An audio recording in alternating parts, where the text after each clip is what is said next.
Good evening, friends. Welcome to the India Power Talk in association with the Indian Chamber of Commerce, the oldest chambers in India, and Law Sikho, the India's largest online legal education company, is an effort to create an easily accessible digital reservoir of insights, strategies, and constructive suggestions from the international leaders on how to revive Indian economy. We would be inviting entrepreneurs, economists, professors, investment bankers, scientists, lawyers, chartered accountants, and professionals having experience from diverse sectors who would contribute on the subject. As we all know, global lockdown due to coronavirus continues to be the biggest worry for the medical, social, political, and business fraternity.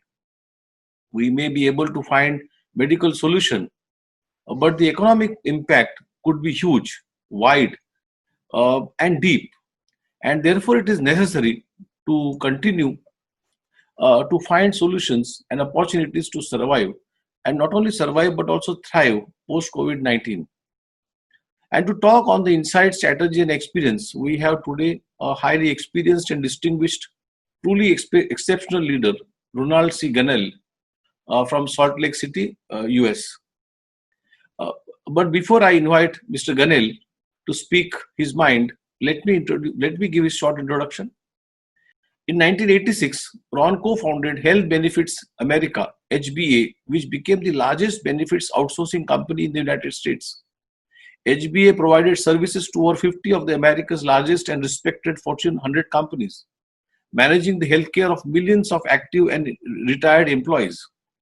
In 2014, Ron founded the Broad Street Group, which provided international consulting services with offices in the United States, Sao Paulo, Brazil, Mumbai, India. In 2019, the Broad Street Group was converted to a trust and TAT Worldwide LLC was formed to carry on the work of the Broad Street Group. TAT stands for Truth Alone Triumphs. With over 30 years of business experience and nearly 20 years in the entertainment industry, he serves on a number of educational and arts board, including Hale Center Theatre, Utah. He has been heavily involved in charitable and volunteer work, including Rising Star Outreach. I would once again thank you, Mr. Gunnell, for your valuable time today for the India Power Talk. To begin with, may I request you to kindly open the discussion with your initial remarks on surviving and reviving post-COVID-19. Well, thank you, Mr. Padar, for this wonderful invitation to address India Power Talk and in association with the India Chamber of Commerce. I made over 50 trips in the past 12 years for charitable work, and most recently consulting large companies in India, including Reliance Technologies subsidiary Geo Platforms located in Mumbai. There's no question that in my lifetime, COVID-19 has affected the world with such damaging impact. Stock markets tumbling, healthcare infrastructure stretched to its limits, and unemployment skyrocketing to unprecedented levels, Absolutely. Which has not been seen since the Great Depression. This international pandemic has stopped in its tracks business as usual and put the world on notice that life and how we conduct ourselves will be changed for years to come. We're still in the throes of COVID-19, and its grip is still holding us hostage at so many levels. We need to immediately reevaluate how we conduct business internally and externally, and how to prepare for the new normal that is in front of us. If we don't act now and plan, I'm afraid we will suffer consequences that may not be recoverable. Absolutely. I'm so thrilled and glad to know that you have made like 50 trips to India. I guess we would suffer irreparable damage if we don't act now. May I now, request you to elaborate in some detail your experience in resolving such situations, and in particular, what would be your advice to survive and revive post-COVID-19?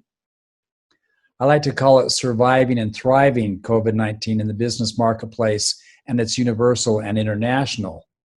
But at the heart of it all, Podar, personal lives are being uprooted and affected. I agree with their current assessment and would like to share 3 strategic areas that I feel will help the people of India survive and thrive in a business COVID-19 world.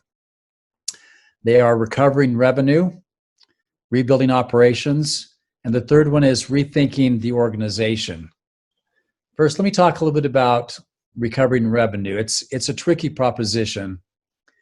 Balancing a revenue model that has worked in the past but decimated by COVID-19 requires rethinking and rethinking quickly. The McKinsey reminds us that this may include launching target campaigns to win back loyal customers, develop customer experiences focused on increased health and safety, adjusting pricing and promotionally based new data, reallocating and spending to proven growth sources. Here's one that I thought was really interesting: reskilling the sales force to support remote selling, creating flexible payment terms, digitizing sales channels, and automating processes to free up sales representatives to sell more. Second, rebuilding operations or building renewed operations, resilience is critical. As I read the McKinsey study, it also suggested that successful companies will redesign their operations and supply chains to protect against a wider and more acute range of potential shocks. In addition, they will act quickly to rebalance their global asset base and supplier mix. Developing an agile operating model is another recommendation by McKinsey that is driven by urgency. Marketing and sales leaders are increasingly willing to embrace agile methods. They are getting used to jumping on quick video conference calls to solve problems and give remote teams more decision-making authority. In the new normal, some operational functions can be done off-site and even at home. Others cannot. Systems and IT have a large secured data centers that must be managed, usually run at company offices, but sometimes, of course, off-site.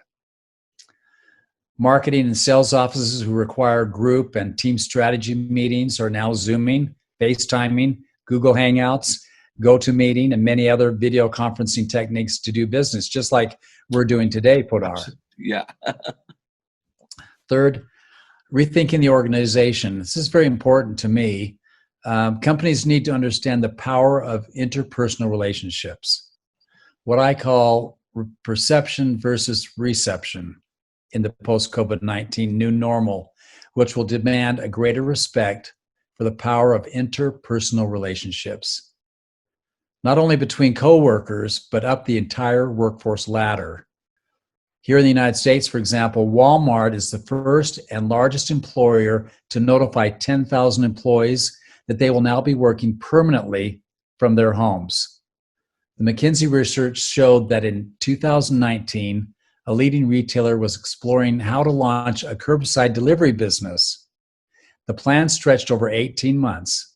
With the COVID-19 lockdown in the US, it went live in 2 days. I mean, amazing.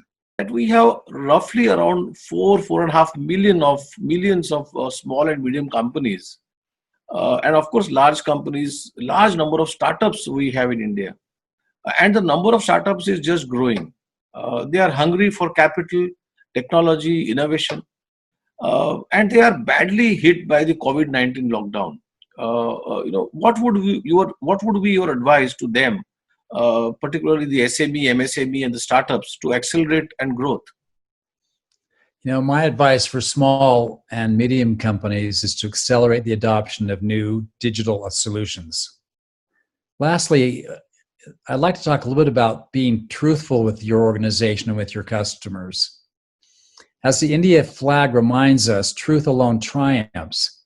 Demand for transparency and honesty is critical in communicating in a post-COVID-19 world. Accelerate digital adoption to enable reimagination.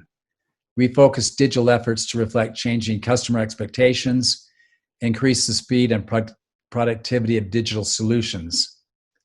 I guess technology is the only savior and also the tool to quickly progress from small and medium enterprises to a stable and formidable organization. Truly insightful, experience and guidance that you have really offered, Mr. Gunnell.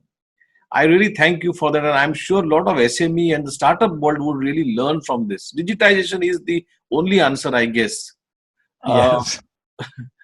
During our discussions in the last week, for this, when we spoke about the program, in addition to the adoption of technology, you did mention about education in India. Education is very close to my heart, I must say. So, could you please dwell upon this subject, which is also important? And I believe education is the biggest leveler, and education is the worst hit sector in the coronavirus. In mid-April, UNESCO reported around 192 countries had closed all schools and universities, affecting more than 90% of the world's students community, almost 1.6 billion children and young people. One of the most important drivers in human capital investment continues to be largely closed. And that's so sad. With largest young population in India, we need large-scale investments and also innovative curriculums from the developed economies. We will be soon allowing foreign universities to set up campuses in India. How do you really see this change? A thriving post-COVID world in India with all the changes I've spoken about today will not be sustainable without the investment and focused priorities in the education of India's rising generation. The new normal must include new and innovative efforts to connect higher education and its students, professors, and leaders with higher educational institutions outside of India on a global stage. I think creating this kind of paradigm shift in how students experience education in a synergistic partnership with universities outside of India will give India students an incredible head start in the business marketplace, thus ensuring a better educated workforce. As you know, US, Germany, and UK continue to be the large investors in India over 2 decades now. And also, India is a big market for the large companies, like also for the small companies. How do you see really this relationship developing now? Well, what I see in the trade relationship between India and the United States is verified by your own business today. The U.S. has surpassed China to become India's top trading partner, showing greater economic ties between the two countries. The main difference is with India, the U.S. is dealing with the largest democracy in the world. The government needs the will to make structural changes to its business laws, regulations, tariffs, bureaucracy, and red tape, not to mention the political whims of parties, which also breeds corruption. We know India has the talent, the brain power, well educated with good work ethic, good business mind, great leadership qualities, and many other desirable qualities. All they need is for the government to get out of the way and unleash their potential. Now is the time for India to seize the opportunity this unexpected crisis has provided. For India, the time is now, and I believe the future economic relationship between the U.S. and India will become one of the greatest partnerships in the world. I don't believe that we will return to business and life as usual before COVID-19. The new normal applies not only to our business life, but our life in general as a whole. I have a renewed hope in the final outcome of surviving this pandemic experience, but caution and remind everyone that there will be a new normal, and how India adapts to it will guarantee India's place as a leading world economic powerhouse, which is, in the end, will benefit its citizens toward an incredible future. May I request you to give a profound or really a comment on India as a whole, because you have seen India for the several times and so closely. What would be your observation on the current India or India as such? The largest democracy in the world, India provides this freedom to its people. Absolutely. India was founded on this principle. You know, my country, the United States, was founded on this principle as well, that no government can exist in peace except such laws are framed and held inviolate, as well as secure to each individual the free exercise of conscience, the right and control of property, and the protection of life. I think to survive and thrive in a post-COVID-19 world, we should remember that while life is business and business is life is a smart catchphrase, COVID-19 has shown the world that we must be ever diligent, ever innovative to guarantee a prosperous future for generations to come. And I think that applies to India, it applies to the US. I think it applies to every country around the globe. Highly appreciate it. It was a pleasure talking to you, Mr. Gunnell. Thank you. We'll talk to you soon. Bye-bye now.